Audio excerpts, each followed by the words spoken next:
morning, everyone, and welcome back to MCTalks, the official podcast of the marketing circle of NSBM. I'm Tevin Gamage, your host for today's episode.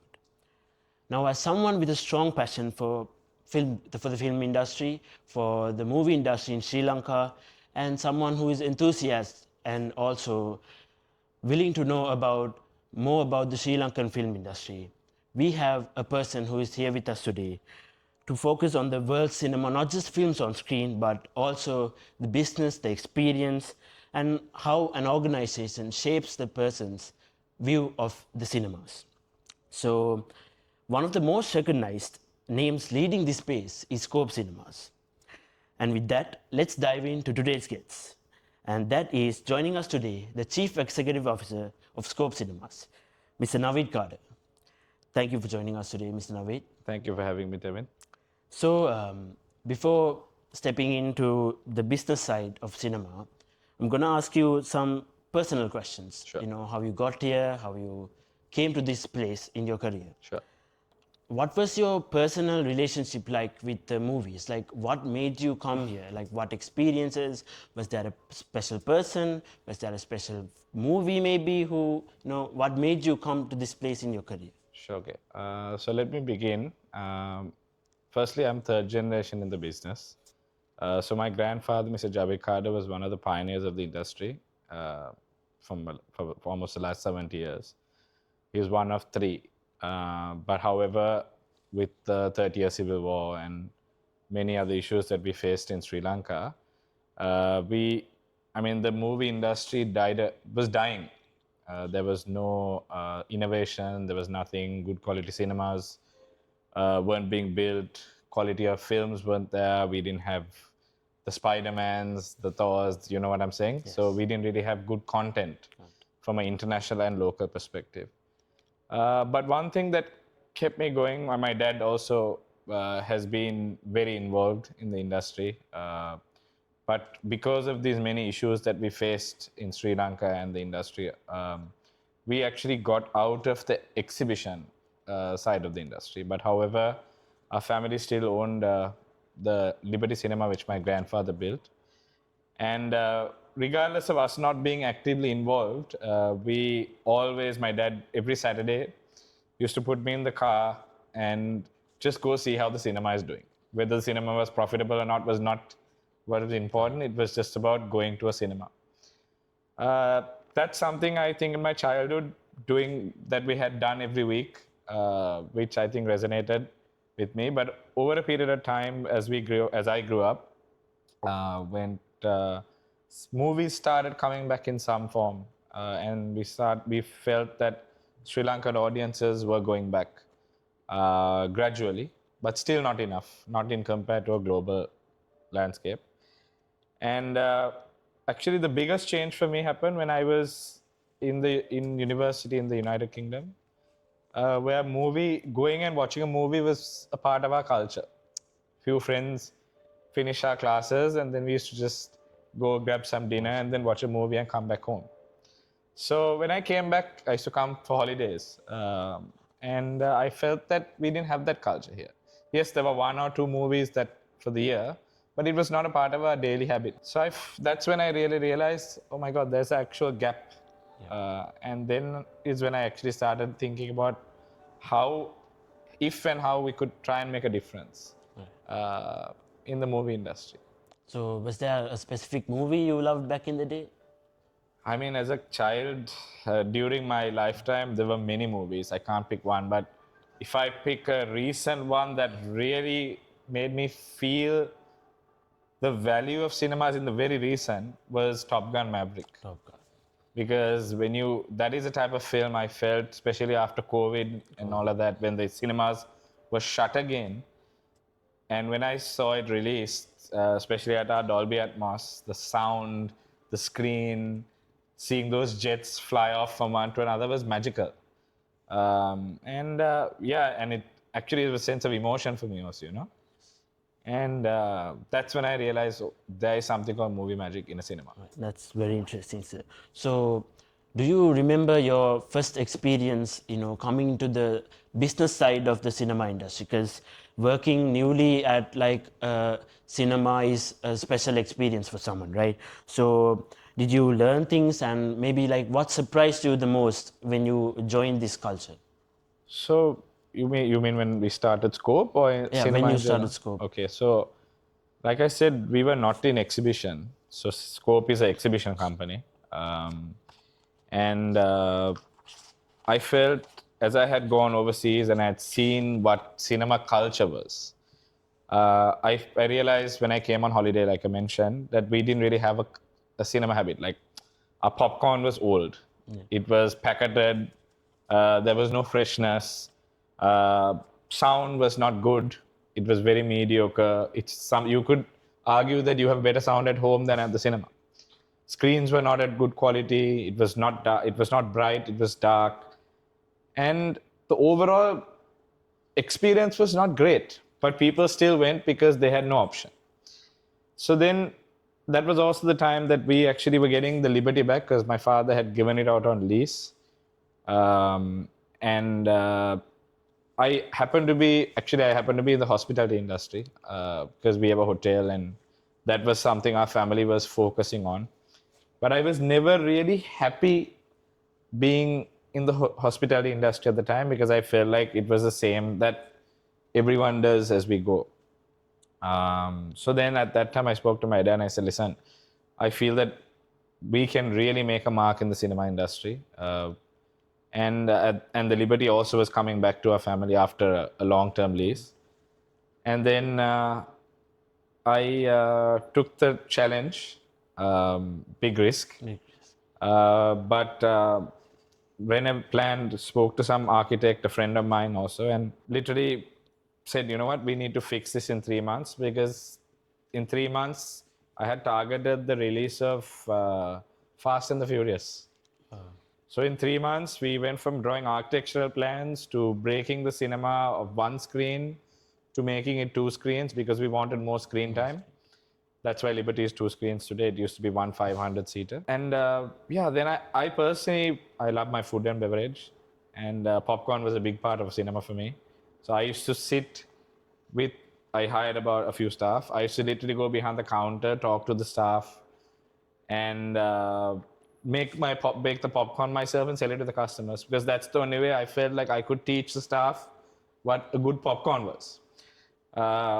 And obviously, I work with another company that we have now, also a part of the family called Cine Digital, who focuses on the production, on the sound, on the projectors, and all of that.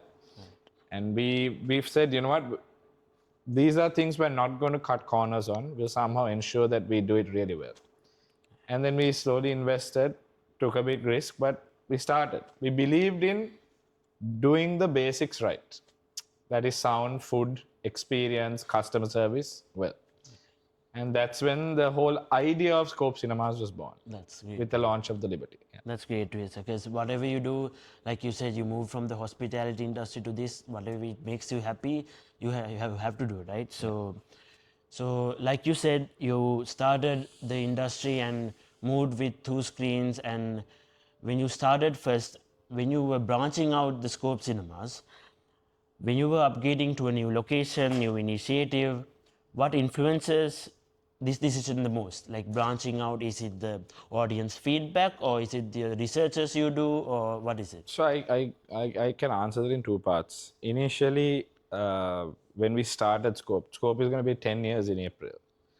Okay, if we open an out of the day, that also everyone was like, don't do it. But we're like, you know what, we're young, and I mean, it's a holiday. I think people will want to watch a film. We would love that too. Yes, and it worked. So it was very exciting. I had a business partner at that time as well. Open for Fast and the Furious, and the first show we opened at 4 o'clock. The 7 o'clock show was full. We opened a 10 o'clock show. The 10 o'clock show became full. But at that time, to answer your question, initially it was more about gut and passion. We were young. We were risk-taking entrepreneurs at that time, I felt. And at that time, like I said, it was more gut and instinct. But now, when we look at projects, because we obviously look at investing more and more, and it's more risk, we look at a lot more data, we look at where it's going to work. And because we, as a brand also, we don't want to be everywhere. We want to ensure that if we go somewhere, that we deliver at least a minimum experience to everybody. So that's where, so now it's a combination, initially it was gut, now it's a combination of a data and instinct as well. Right. So one of the questions I've personally had, this was especially in the season of April as well, where Yeah. one of the best movies I've ever watched, the biographical movie, which was Michael. Yeah. So this movie, when it came out, there was another single movie in Sri Lanka that came out, which was Riverston. Okay. In the same period of time. So my question is, so when we have a local film that is being released that we have to market, that we have to somehow get the audience for, and also when we have an international blockbuster movie like Michael, Yeah. how do you prioritize each of these movies, and how do you make sure both of these stand out for the people? So it's a very good question. So for us as a company, if you ask me as a company, because we run multiplexes, we have enough screen time. So because we have enough screen time, because multiple screens, right? We obviously have the benefit and the fairness of giving equal time to both. And wherever that we see customers responding and whatever it is, the chance of those films getting more screen time is better. However, we as a local, because we're a 100% Sri Lanka company, and I think it's a obligation also, it's our responsibility, I'd say, to also look at how we can promote the local films. Saying that, it's not just Michael. I mean, even last year we had so many big Hollywood, Bollywood blockbusters. But I'm proud to say that the local films surpassed all of that. Wow. Because at the end of the day, what the most powerful type of content is your local content if done right, because there's more people to watch it. But obviously there are content things like Michael. It's a small audience in Sri Lanka, but still very powerful. But we don't really pick saying Michael is better than Riverston. We give equal opportunity and let the people decide. Right. But wherever we can support and enhance the local films, we're happy to do so, because we feel like we have to be responsible and part of a process to take Sri Lanka to the world. True. So, yes. I hope I've answered your question. It did, because even movies like The Father and all these local films, we can see that the Sri Lankan movies are coming to a very good standard. Yeah. The cinematography, the editing, everything I've seen currently that have been released are very well done. Yeah. So I can see how one day we can actually like reach the level of a great movie in the Hollywood industry. So another question we had was, so there are big challenges, big costs going for all these businesses, right? What is it like running a cinema chain like Scope Cinemas? What are the challenges you face when a new movie, or maybe expand in the creation? What are some challenges, some cost running things that people don't really know about, people don't really think about? So, I mean, from a cost investment perspective, usually setting up a multiplex, it's the capital, it's the capex, because if you want to bring in good technology, like we are bringing a Dolby Atmos or a IMAX or whatever it is, it costs a lot of money. And considering it's an import, and considering our currency not being very strong at this point, financially it is a huge strain on us compared to a cinema chain in a more stable country. From a governance perspective, we've been talking to the National Film Corporation, which is a government authority body. We seek more support from them, because we still feel that they have been supportive, but we still feel that they can do a lot more. They can be more proactive, they can open the industry up, so that you see not just us, but you see more cinemas opening, you see more people coming back. So it's a two-part. So one is financial. The other thing is, obviously, I think the government authorities should give more prominence to what the cinema industry can do. And like you very clearly said, they should also have an ambition and work with the private sector to take Sri Lankan films to the world. Because it's very true what you said. The young directors, good actors, There's so much talent here. So much. But there is no infrastructure for them to grow. So that's something we as a company also are trying to focus on beyond the cinema itself and give our Sri Lankan talent a chance to reach the world. Thank you, sir.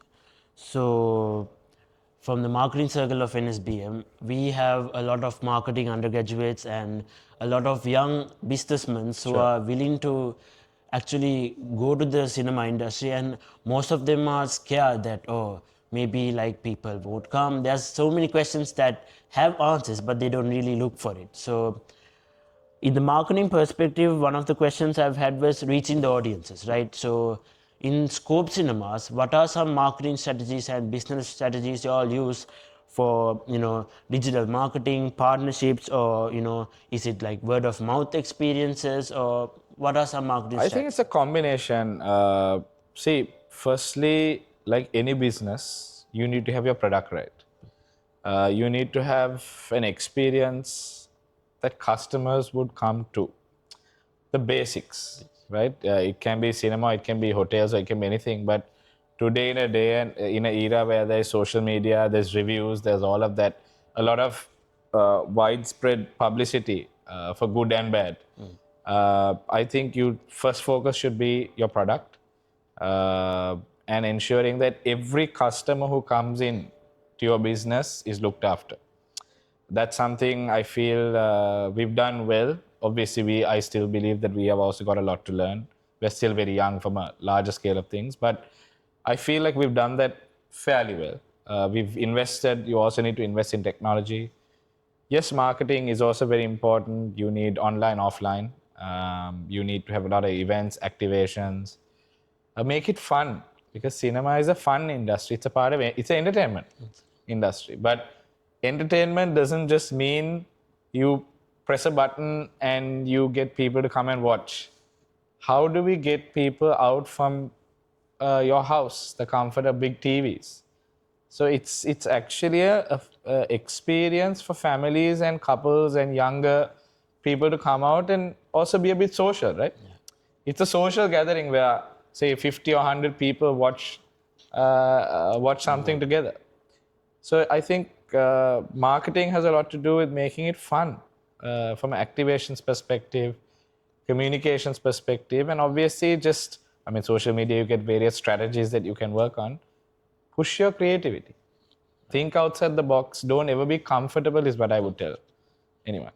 Right. Yeah. So, like you said, cinema has actually come back a lot after, especially after the COVID hit, right? Yeah. So, when this was hit, a lot of streaming platforms like Netflix, Prime Video, Hulu, a lot of platforms were popping off, right? Due to the inability to actually go and watch a movie due to the pandemic and everything. Yeah. So, with all these, how does Scope Cinemas actually bring back the theater experience again and again after crisis and problems like that occur, like a lifetime problem, or like not lifetime, maybe long term? Long term, yeah. So, like I said, people are social. People are social creatures. We always want to go out. How much can you stay at home? And I think doing the basics right. Watching things in community, marketing, advertising, a lot of promotions, investing in technology, like an IMAX screen, watching it in the bigger screen, and also talking to filmmakers, collaborating with filmmakers, and bringing films to the cinema that audiences would want to go out of. And also now I think there's a study done, especially after COVID, there are some types of films which filmmakers have also understood that will always work at home, it will never work in a cinema. Similarly, there is types of films or content that will only work in a cinema, it won't work at home. So if you look at TV shows and streaming, whatever, all that will work at home. But if you want to watch a Top Gun Maverick with the best of sound and a big screen, you have and watching all the people shout and scream and say, wow, this is amazing. That's where you need the big screen. Right. So it's like if you take food delivery platforms and going to a restaurant. eating it hot is always better than getting it delivered, right? It's an experience. I think that's the simplest answer is keep reinventing experiences to Right. get people back. That's a great answer because most of us today as well, I remember even myself because I used to have Netflix and watch Netflix every day, but I realized that a theater experience is, it can't match anything at all. So even myself have considered theaters always. So I want to know more about the business side. So going into the business side, what do you think, not just cinema, what do you think a business should understand today, especially with the losses, with the downfalls that come to you no matter what? What are something that current businesses should understand, especially, for example, if Scope or any movie industry faces a loss of a movie? It Yeah. can be a bad movie or it can be a great movie. If it's a bad movie, if it's a bad product that we release, how can the businessmen, how can the young businessmen handle the negative feedbacks and the negative losses they get? So I think you have to be open to criticism or feedback rather, because I mean, first of all, we're humans. No one is perfect. Everyone has their opinion, and every opinion is subjective. Your opinion may be different to mine. And as a business, and we have to accept that. We have to be open to all sorts of opinions and suggestions also. And I think as a business also, planning for a plan A and a plan B and a plan C is best, so that you always have, supposing something doesn't work out, you've already discussed with your plan, okay, in the event this doesn't work out, we go to plan B. So I think planning has to do a lot with how you can think. And also at some point, I think when you have more experience as you go, you also are more resilient. You can actually make better decisions evaluating an ecosystem at that point of time. So I think there's no one clear answer, but you definitely can plan to mitigate your risk. Right. So, like I first mentioned, with the new streaming innovatives, AI and changing of technology, a lot of AI movies and there's a lot of use of AI nowadays, right? So, how do you see the cinema experience evolving? Does AI and the new technologies help the cinema industry, or does it not help? Because it can go both ways, right? And as you, the CEO of Scope Cinemas, do you have any new plans that you are willing to, innovate and go for Scope? So as Scope, we're always trying to innovate. We're always trying to disrupt, because we feel at the moment our biggest competitor is ourselves. Yes. Because we want to always disrupt and bring something new to the Sri Lankan audience. And as a Sri Lankan company also, we want to see how we can compete with the world. Yes, we have a long way to go, but we still feel like we can catch up. And in terms of AI, it really depends. I mean, there's goods and bads in everything. But AI, if you use it well and if you use it smartly, there's so many benefits that you can bring in. It's just about us being mindful of how we use AI and bring it in. But definitely, it's something that we look at bringing into our business, especially to enhance customer experiences and data, and use data better. And I think AI will help us make faster and critical decisions as well. Right. That's a great answer, sir. So, to wrap things up and also to advise the young people as well, there's a lot of young students from our university and also a lot of other people who are watching this podcast that are willing to know about the film industry, and even myself, someone who's passionate about film and learning new things about cinematography and everything. What advice would you give to the young people who want to enter the entertainment, media, and like build something on their own for once? So, I mean, I'll just speak on what I did, because I was also Yeah. at a similar space at some point of my life, not very long ago. And I think any idea is good, but obviously work the numbers, talk, get some advice, think about the pros and cons of it. Don't be in a rush, but don't also take too long to take a leap of faith, because a lot of people are afraid to take the leap of faith, thinking that failure is the end of everything. But even if you fail, you learn, and you keep working on your idea. And if you believe it, sometimes more times than less, it will work. But obviously, get your advice, do your research, and also sometimes I would say believe in your gut a little bit also, because most of the time your gut is always right. And but yeah, I mean, it's a whole experience that you go when you start something, right? So look at every possible avenue, believe in what your idea is, work on it, and then take the leap of faith. And even if you fail, don't give up. Keep working on it. It'll work. That's a great advice, sir. And we're going to wrap up our episode for today. And Mr. Naveed, thank you for sharing your time with us and your insights, the experiences. Even myself and everyone here learned a lot about you and the industry as well. So it's been really valuable and to look into the business and experiences. So like especially the human side of the cinema. So thank you for everyone listening to MC Talks. And until next time, I'm Tevin Gamage from the MC Talks, from the Marketing Circle of NSBM.